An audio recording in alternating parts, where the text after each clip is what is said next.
बिस्मिल्लाहिर्रहमानिर्रहीम। अस्सलामुअलैकुम। आप सब से गुजारिश है इस चैनल को ज़रूर सब्सक्राइब करें। किसी को आधे रास्ते पर मत छोड़ो। हो सकता है कि वो इसका रास्ता ही ना हो और वो महज तुम्हारी वजह से इस राह पर चल रहा हो।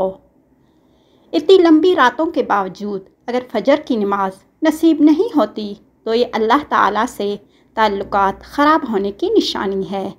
अल्लाह ताला हमें 5 वक्त का नमाजी बनाए। अगर नेक आमाल की लिज्जत और हलावत चाहिए, दिल में हर वक्त सुरूर चाहिए, तो नज़र को हर वक्त झुका के रखना पड़ेगा और अक्सर औकात चुप रहना पड़ेगा। मोहब्बत करने वालों के लिए निकाह से बढ़कर कोई चीज़ नहीं। सुनन इब्ने माजा। आप उस वक्त बोलें जब आपके लफ्ज़ खामोशी से ज़्यादा कीमती हों और कलाम में नरमी इख्तियार करो। लहजे का असर अल्फाज से ज़्यादा होता है। जहाँ पानी बहता है वहाँ सब्ज़ा उगता है और जहाँ नदामत के आंसू बहते हैं वहाँ रहमत खुदावंदी का नुज़ूल होता है। आप किसी से शिकवा ना करें बल्कि अपने आप को पहचानिए कि आप सख्त मिजाज हैं या नरम मिजाज। अल्लाह ताला से मांगो, फिर मांगो, मांगते रहो, वो देगा, वो ही देगा, क्योंकि वो ही दे सकता है। हमेशा के लिए कुछ भी नहीं होता। अपने आप को दबाव का शिकार ना बनाएं।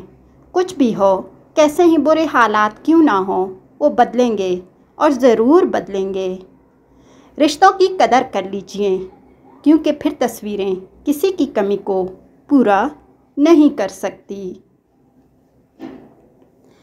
जिसने 2 जहानों के मामलात संभाल रखे हैं वो रब तुम्हें भी संभाल लेगा बेशक।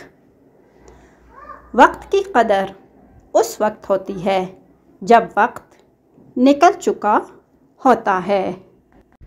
परेशान होने वालों को कभी ना कभी सुकून मिल जाता है, लेकिन परेशान करने वाले हमेशा सुकून के मुतलाशी रहते हैं। बेशक नमाज ही साथी होती है दुनिया से कब्र तक, कब्र से हशर तक, हशर से जन्नत तक। उस शख्स का हाल अजीब है जो हिसाब पर यकीन रखते हुए भी गाफिल रहता है। हिलाल कमाई इंसान खाता है और हराम कमाई इंसान को खा जाती है। रिश्तों को कुछ इस तरह से बचा लिया करो, कभी मान जाया करो, कभी मान लिया करो। घर की चिटाई अस्पताल के बेड से बेहतर है और रिज़्क़ की तंगी सांस की तंगी से बेहतर है। हमेशा अपने रब का शुक्र अदा कीजिए। जब 5 सेकंड मुस्कुराने से तस्वीर अच्छी हो सकती है तो हमेशा मुस्कुराने से ज़िंदगी कितनी अच्छी हो जाएगी। आप सल्लल्लाहु अलैहि वसल्लम ने फरमाया, अगर झुक जाने यानी आजिज़ी इख्तियार करने से तुम्हारी इज़्ज़त घट जाए तो क़यामत के दिन मुझसे ले लेना। दरख्त बूढ़ा होकर फल ना भी दे, साया ज़रूर देता है। काश ये बात औलाद को वक्त पर समझ आ जाए।